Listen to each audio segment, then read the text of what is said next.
This will be their first set on the racetrack. Their objective here is to get familiar with the track.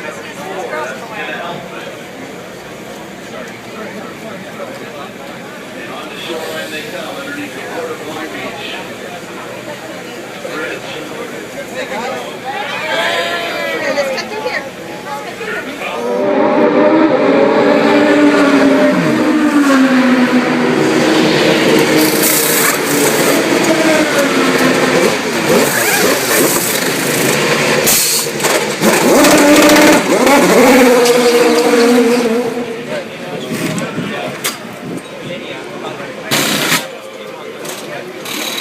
Yeah, definitely. I mean, I wanted to obviously hit the ground running.